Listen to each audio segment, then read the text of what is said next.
నమస్కారం. రుచి చూడు కార్యక్రమానికి మీ అందరికీ స్వాగతం, సుస్వాగతం. ముందుగా వనితా టీవీ ప్రేక్షకులందరికీ దసరా దేవి శరన్నవరాత్రుల శుభాకాంక్షలు. నవరాత్రుల సందర్భంగా మనం ప్రతిరోజు కూడా అమ్మవారికి ఎంతో ఇష్టమైన ప్రీతిపాత్రమైన నైవేద్యాలు పరిచయం చేస్తున్నాం కదా. మరి అందులో భాగంగా ఈ రోజు అమ్మవారికి ఎంతో ఇష్టమైన నైవేద్యాన్ని పరిచయం చేసేందుకు మనతో పాటు కుకింగ్ ఎక్స్పర్ట్ శ్రీదేవి గారు ఉన్నారు. మరి ఇంకెందుకు ఆలస్యం, పలకరించేద్దామా? నమస్తే శ్రీదేవి గారు. నమస్తే లహరి, ఎలా ఉన్నారు? బాగున్నాను, నువ్వెలా ఉన్నావు? నేను కూడా చాలా చక్కగా ఉన్నాను. ముందుగా మీకు దేవి శరన్నవరాత్రుల శుభాకాంక్షలు అండి. మీకు కూడా శుభాకాంక్షలు. అలాగే వనితా టీవీ ప్రేక్షకులందరికీ కూడా దేవి నవరాత్రి శుభాకాంక్షలు. ఓకే శ్రీదేవి గారు, ప్రతిరోజు కూడా అమ్మవారికి ఎంతో ఇష్టమైన నైవేద్యాలు పరిచయం చేస్తున్నాం కదా. మరి ఈ రోజు కూడా అమ్మవారికి పూజా కార్యక్రమాలు పూర్తి చేసుకుని తర్వాత మనం నైవేద్యం పరిచయం చేస్తాం. వెళ్దామా? మరి వెళ్దాం.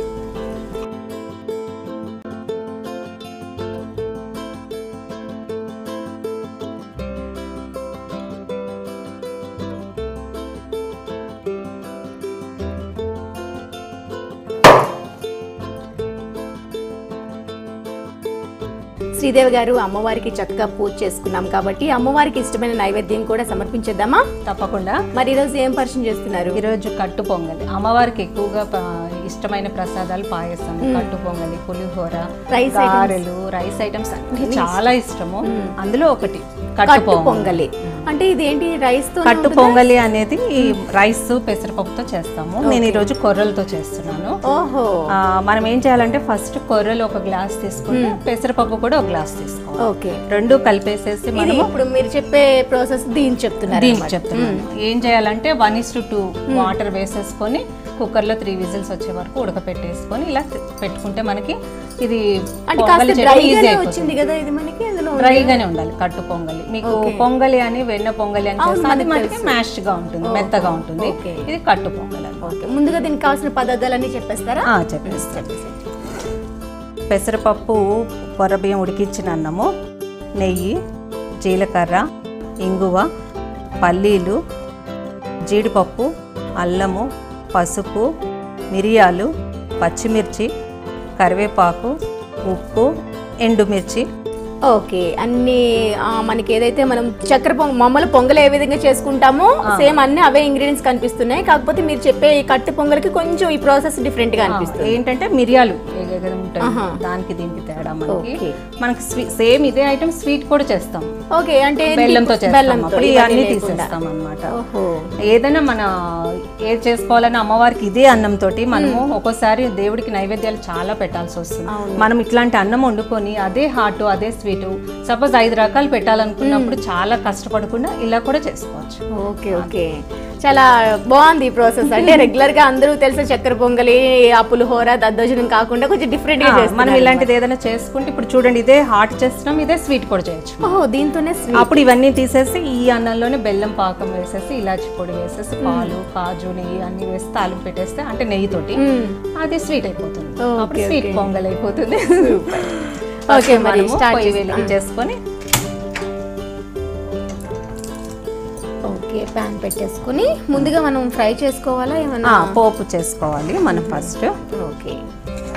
కుక్కర్తో ఇంకా మనకి పని లేదనమాట? ఇంకా లేదు, నేను ఇది ఉడికిచ్చేస్తాను కాబట్టి మనకి ఇంకా పోపు చేసుకోవడమే అన్నమాట డైరెక్ట్ గా.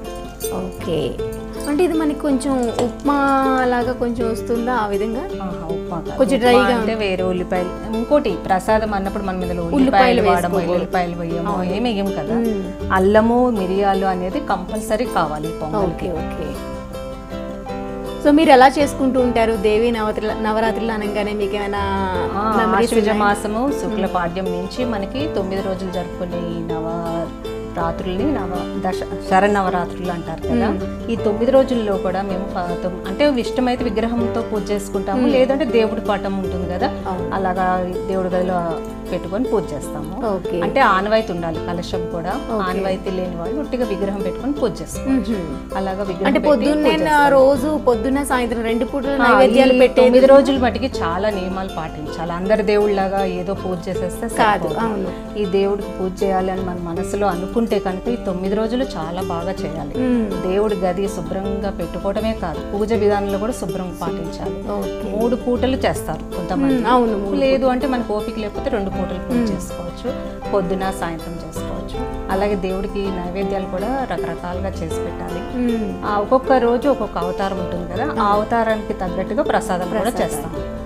అవి చూసుకుంటూ ఉంటాం అనమాట. ఇంకా దీనికి ఇంకా చెప్పాలంటే డ్రెస్సింగ్ కూడా ఉంటుంది, ఒక్కొక్క దేవతకి ఒక్కొక్క డ్రెస్ కూడా వేసుకొని ఆ రోజు అలాగా సెలబ్రేషన్ చేసుకుంటాం. అందుకే మాకు ముందు నుంచి ప్లాన్ ఉంటుంది, 9 రోజులు చీరలు ప్లాన్ ఉంటుంది, దేవుడికి ప్రసాదం ప్లాన్ ఉంటుంది, అంతా చేసుకొని లాస్ట్ రోజు దశమి రోజు మంచిగా అన్నదానం చేసుకొని మన చుట్టాల మటుకు పెట్టుకొని అప్పుడు ఉద్యాపనం చేసుకుంటాం అనమాట. అంత బాగా చేస్తేనే ఈ పూజ చేయాలి. ఈ పూజ చేయాలంటే మనం బయటకు కూడా ఎక్కడికి వెళ్ళకూడదు, ఇంట్లో కూడా మంచి పద్ధతులన్నీ శుచిగా ఉండాలన్నమాట. సో మనది ప్యాన్ కాగింది, ఆయిల్ వేస్తున్నారా? గీ కూడా వేసుకోవచ్చేమో, కొంచెం ఆయిల్ గీ మనం కావాలంటే మళ్ళీ పైనుంచి కూడా వేసుకోవచ్చు. ఓకే. అమ్మవారికి నైవేద్యం అనగానే గీతో కొంచెం పైన జస్ట్ ఫినిషింగ్ టచ్ ఇచ్చినా సరే ఆ స్మెల్ చాలా బాగుంటుంది. ఫస్ట్ జీలకర్ర, అమ్మవారికి ఇందులో ఆవాలు అనేది కూడా వేయట్లేదు, ఉట్టి జీలకర్ర. ఈ మిరియాలు వచ్చేసి మన ఇష్టము, పొడి కూడా వేసుకోవచ్చు మనకి ఇష్టమైతే. ఓకే. కొంచెం జీడిపప్పు,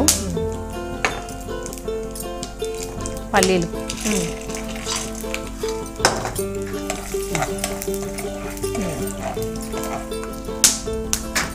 అల్లం వేస్తున్నాను. అల్లము మిరియాలు మటుకి చాలా ఎక్కువగా వేసుకోవాలి. ఓకే. మెయిన్ ఫ్లేవర్ అంతా దాంతోనే వస్తుంది. కొంచెము ఇంగువ వేసాను. ఈ పోపు కొంచెం టపటప అంటది. కరివేపాకు,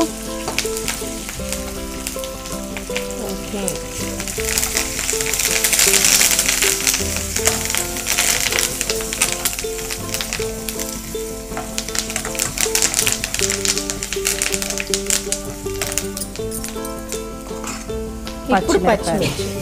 ఈ కొర్రలు ఏంటంటే కొంచెం చప్పగా ఉంటుంది అనమాట, అందుకని మనము అల్లము పచ్చిమిరపకాయలు కొంచెం ఎక్కువ వేసుకుంటే టేస్ట్ చాలా బాగుంటుంది.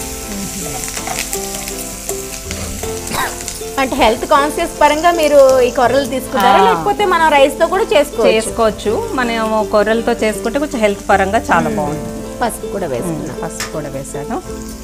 జీలకర్ర, మిరియాలు, ఇంగువ, పల్లీలు, కరివేపాకు, పచ్చిమిర్చి, జీడిపప్పు. మెయిన్ ఇంగ్రీడియంట్ అల్లం ముక్కలు, మిరియాలు కొంచెం ఎక్కువ క్వాంటిటీలో వేసుకోవాలి. బాగా వేగిన తర్వాత ఇది కూడా తొందరగా తొందరగానే అయిపోతుంది మనకి. ఎండుమిర్చి కూడా మనకి ఎండుమిర్చి తుంపి కూడా వేసుకోవచ్చు. ఓకే.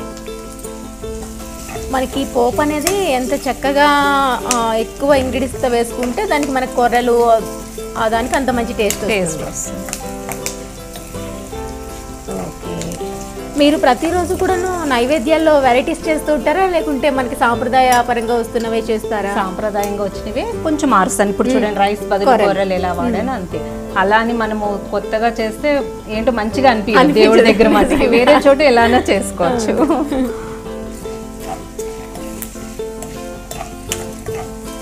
అప్పటి నుంచి మన పూర్వీకుల నుంచి వస్తుంది, దేవుళ్ళకి ఇష్టం అని పెట్టారు కాబట్టి రైస్ వేస్తున్నాను. మొత్తం వేసేస్తారా? మొత్తం వేసేస్తాను.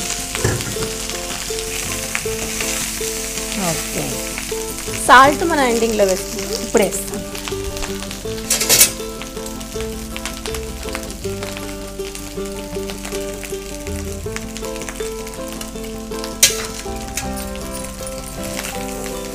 ఓకే.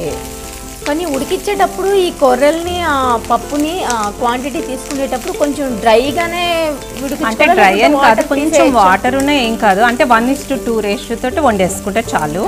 అదే పొంగల్ వెన్న పొంగల్ చేసినప్పుడు 3 వేస్తాం, మెత్తగా రావాలి దానికి.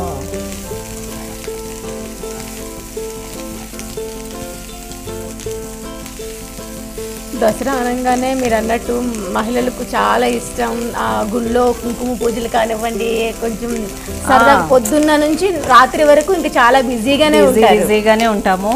ఇంకోటి ఏంటంటే ఇది ఇప్పుడు ఈ టైంలలో ఇంట్లో వాతావరణమే కాదు, బయట వీధులలో కూడా ఇప్పుడు అమ్మవారిని వినాయకుడిని ఎలా పెడుతున్నారు అట్లా అమ్మవారిని కూడా పెట్టేస్తున్నారు. అలాగా నేను కూడా మా కాలనీలో సెలబ్రేషన్ చేస్తాను. పెద్ద విగ్రహానికి అమ్మవారికి కూడా నేను చీరలు కడతాను. మహా నైవేద్యాలంతా నా నుంచి వెళ్తాయి. అట్లా 3 ఏళ్ళు నేను మా కాలనీలో చూపించాను. ఇప్పుడు పక్కకు వచ్చేస్తాను, ఎందుకంటే అందరు నేర్చుకోవాలి కదా. ఇప్పుడు వాళ్ళు చేస్తున్నారు. ఆ మహానైవేద్యాలు చేసేటప్పుడు మటుకి మనం దేవుడికి ఏ ప్రసాదం, ఏ అవతారానికి ఏ ప్రసాదం అన్నట్టుగా చూసుకొని చేసేవాళ్ళము. చీరలు కూడా అంతే, మేము అమ్మవారికి ఏ అవతారం ఆ విధంగా కట్టేవాళ్ళం అన్నమాట. ఓకే, అమ్మవారు అంటే చాలా గొప్ప మహిమ గలది కాబట్టి అసలు అంత గొప్ప జగజ్జనిని సృష్టి స్థితి లయ కారకురాలకు అందరికీ కూడా ఆవిడే పెద్ద అమ్మవారు అన్నమాట. ఆ దేవి నవరాత్రుల టైంలో అమ్మవారిని ఎంత బాగా కొలిస్తే మనకు కూడా అంత మంచి విజయాలు చేకూరుతాయి అన్నమాట. అన్ని రంగాల్లో విజయం చేకూరుతుంది. అందుకే దసరా టైంలో అందరూ కూడా మంచి పనులు వాళ్ళ చేసే పనులు కూడా అన్ని కూడా అప్పుడే స్టార్ట్ చేస్తారు. వ్యాపారస్తులు, ఉద్యోగస్తులు. సో మన పొంగలి రెడీ అయిపోయినట్లేనా? గీ పైనుంచి వేస్తాను. గీ కూడా వేసేసుకున్నాము. స్టవ్ ఆఫ్ చేసేయండి. ఇంకా మనం ఇలా లాంగ్ నుంచి చూస్తుంటే మనకి పులిహోర టెక్స్చర్ వచ్చింది. అంటే మనం పసుపు వేసుకోకపోయినా పర్వాలేదు, నేనే కొంచెం బాగుంటుంది కదా అని చెప్పి. ఓకే, ఇంకాస్త గీ వేద్దామా? వేద్దాం. డిష్ అవుట్ చేశాక పైనుంచి వేద్దాం. Okay okay.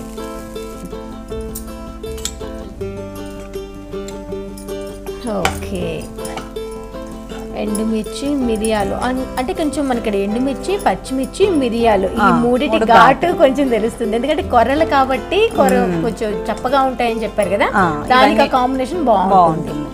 అల్లం ముక్కలు కూడా పేస్ట్ కాకుండా అల్లం ముక్కలు వేస్తున్నాం. ఓకే, రెడీ అయిపోయింది. డిష్ అవుట్ చేసేద్దాం. పైన నెయ్యి వేసుకోవడం వల్ల ఫైనల్ గా మంచి అరోమా వస్తుంది. అమ్మవారి కోసం చేసే ప్రసాదము ఎలా చేసినా టేస్ట్ అనేది ఆటోమేటిక్ గా ఆడైపోతుంది. అమ్మవారికి అలా నైవేద్యం పెట్టి చూపిస్తే చాలు, ఇంకా మనకి ఆ తినే దాంట్లో చాలా టేస్ట్ ఉంటుంది. రెడీ అయిపోయింది. సో అమ్మవారికి నైవేద్యంగా పెట్టేద్దాము. దానికంటే ముందు మీరు ఈ దసరా నవరాత్రులు అనగానే మీకు చిన్నప్పటి నుంచి వస్తున్న సాంప్రదాయాలు కానివ్వండి, ఆచారాలు కానివ్వండి, ఇప్పుడు మీరు ఫాలో అవుతున్న ఆచారాలు ఎలా ఉన్నాయి? మీ పిల్లలు ఏమైనా ఫాలో అవుతున్నారా? నిజం చెప్పాలంటే చిన్నప్పుడు కంటే ఇప్పుడు చాలా బాగా డెవలప్ అయిపోయారు అందరూ కూడా. ఈ బతుకమ్మ వచ్చాక ఇంకా బాగా దసరా అంటే ఏంటి అనేది ఇంకా బాగా తెలుస్తుంది. ఇప్పుడు బతుకమ్మ అమావాస్య నుంచి బతుకమ్మ 9 రోజులు స్టార్ట్ చేస్తాము. ఆడవాళ్ళం అందరం బతుకమ్మ ఆడుతుంటాం. సాయంత్రాలు రకరకాల బతుకమ్మలు ఉంటాయి. ఎంగిలి బతుకమ్మ అని, పప్పు బతుకమ్మ అని, ఇలాగా సద్దుల బతుకమ్మ అని, ఇట్లా అన్ని 9 రకాల బతుకమ్మలు చేస్తుంటాం. సాయంత్రము 2 పూటలు ఇంట్లో పూజలు ఉంటాయి. మళ్ళీ మా కాలనీలో పెట్టుకునే అమ్మవార్ల గుడికి వెళ్తుంటాము. ఇంకా ఆడవాళ్ళం అందరము లలితా పారాయణం చేస్తుంటాము పొద్దున సాయంత్రం. ఇంకా గుళ్ళల్లో అయితే అభిషేకాలు, హోమాలు అన్ని మన వీళ్ళని బట్టి ఒక రోజు చేయించుకోవచ్చు. మీ పిల్లలకి ఇవన్నీ వచ్చాయా సాంప్రదాయాలు? ఇప్పుడు దానివల్ల ఏమవుతుందంటే పిల్లలకి అన్ని సాంప్రదాయాలు అన్ని తెలుస్తున్నాయి. ఇప్పుడు మనం చెప్పలేకపోయినా వాళ్ళకి ఇప్పుడు మా పాటల రూపంలో బతుకమ్మ ఉందనుకోండి, ఆ పాటల రూపంలో డీజే పెట్టేస్తున్నాం కదా, ఆ కోరస్ డాన్స్ చేస్తున్నా కూడా, డాన్స్ కాదు ఇట్లా చప్పట్లు కొడుతున్నా కూడా ఆ పాట లయబద్ధంగా స్టోరీ కూడా తెలిసిపోతుంది మనకి. ఆ విధంగా బతుకమ్మ ఎలా వచ్చింది, దసరా ఎలా వచ్చింది, ఇవన్నీ మనకి అవతారాలు ఎలా వచ్చాయని తెలుస్తుంది. ఓకే, నెక్స్ట్ టైం మాకు ఈ అవతారాల గురించి కూడా కొంచెం క్లియర్ గా ఎక్స్ప్లెయిన్ చేయండి. ఓకే, నాకు తెలిసిన చిన్న చిన్న స్టోరీస్ చాలు, ఎందుకంటే పెద్ద స్టోరీలు అయినా చూసే వాళ్ళకి కూడా అర్థం కావాలి కదా. అంటే నా భాషలో నాకు తెలిసింది నేను మా అమ్మగారి దగ్గర బాగా నేర్చుకుంటాను. ఇది ఎందుకు వచ్చింది, ఇది ఎందుకు ఏంటి అని తెలుసుకుంటాను. తెలుసుకొని చేసిన దాంట్లో ఇంకాస్త ఇది ఉంటుంది. ఇంకొకటి నాకు తెలిసింది మీకు చెప్తాను, మీకు తెలిసింది నాకు చెప్తారు, అలా 2 విషయాలు తెలుస్తాయి కదా. అందరికి అన్ని తెలియాలని ఉండదు కదా. సో ఇప్పుడైతే మనం నైవేద్యం రెడీ చేసేసాము, అమ్మవారికి సమర్పించేద్దాం.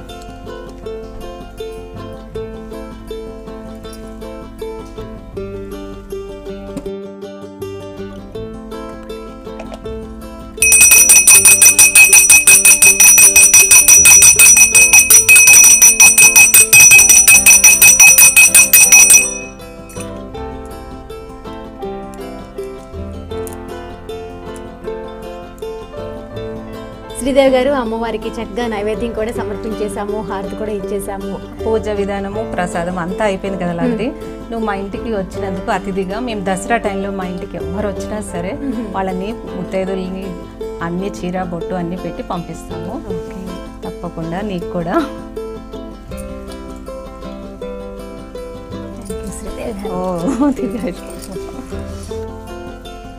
ఓకే, మరి చక్కగా ఫినిష్ చేసుకున్నాం కాబట్టి మరి ప్రసాదాన్ని ఒకసారి టేస్ట్ చేసేద్దామా, ఎలా ఉందో వెళ్దాం. శ్రీదేవి గారు, అమ్మవారికి నైవేద్యంగా సమర్పించేసాము. మరి నైవేద్యం అమోఘంగా ఉంటుందని మనకు అందరికీ తెలిసిందే, కాకపోతే ఒక్కసారి ప్రేక్షకుల కోసం చెప్పాలి కాబట్టి టేస్ట్ ఇద్దరం కలిసి చేసి చెప్పేద్దాం.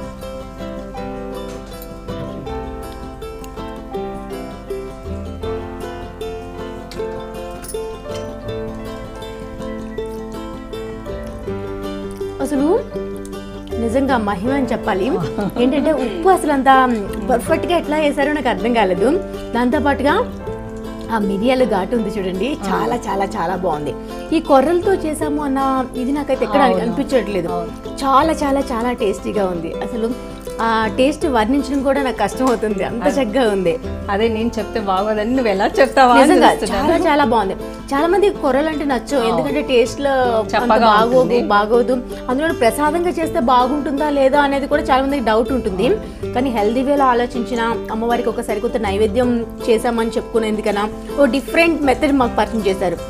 చాలా చాలా చాలా టేస్టీగా ఉంది. ఈరోజు మరి నవరాత్రుల సందర్భంగా అమ్మవారికి ఎంతో ప్రీతిపాత్రమైన ఇంత చక్కని నైవేద్యాన్ని పరిచయం చేస్తున్నందుకు థ్యాంక్ యూ సో మచ్ అండి. సో మా కోసం, మా ప్రేక్షకుల కోసం ఇంత చక్కని కట్టు పొంగలి, కొర్రెల కట్టు పొంగలి పరిచయం చేసినందుకు మీకు ఓన్లీ థ్యాంక్స్ తో సరిపెట్టడం లేదండి. గీతాకృష్ణ శారీస్ తరఫు నుంచి ఈ అద్భుతమైన గిఫ్ట్ వచ్చరు కూడా మీకు ప్రజెంట్ చేస్తున్నాం. గీతాకృష్ణ శారీస్ వారు పనామెంట్, కొత్తపేటలతో పాటు కొత్తగా చందానగర్ కూడా ఓపెన్ చేశారు బ్రాంచెస్ అనేది. చాలా చక్కగా ఉన్నాయి ఇక్కడ కలెక్షన్. శారీస్, కుర్తీస్, చుడిదార్స్ అన్ని కూడా అవైలబుల్ ఉన్నాయి. ఎలాగో నవరాత్రులు కాబట్టి మీకు కూడా శారీస్ రోజుగా అలాగా పెడుతున్నారు కాబట్టి మీకు అవసరం ఉంటుంది కాబట్టి వెళ్ళి ఒకసారి షాపింగ్ చేయండి. తప్పకుండా. Thank you so much. Thank you Lahari. So చూసారు కదా, ఎస్ దేవి నవరాత్రుల సందర్భంగా మనకు శ్రీదేవి గారు పరిచయం చేసిన కొర్రల కట్టు పొంగలి చాలా చాలా చాలా టేస్టీగా ఉందండి. ఇంట్లో మీరు కూడా ఒక్కసారి ట్రై చేసి చూడండి. ఎందుకంటే మన కొర్రలు అనేది ఆరోగ్యానికి చాలా మంచిది కాబట్టి ఈ విధంగా నైవేద్యంగా పెడితే అందరూ ఇంటిల్లో పాది టేస్ట్ చేస్తారు. ఆ నైవేద్యంలో ఒక అమోఘమైన టేస్ట్ కూడా యాడ్ అయి ఉంటుంది కాబట్టి అందరూ నైవేద్యంగా పెట్టి ప్రసాదంగా స్వీకరించండి. అమ్మవారి కృపకు పాత్రలు కండి. మరి ఇది ఇవాల్టి మన దసరా దేవి శరన్నవరాత్రుల ప్రత్యేక రుచుడు కార్యక్రమం. రేపటి రుచుడు కార్యక్రమంలో మళ్ళీ కలుసుకుందాం. అంతవరకు సెలవు, నమస్తే. ఈ కార్యక్రమాన్ని www.youtube.com/vanitaTV ఛానల్లో చూడండి.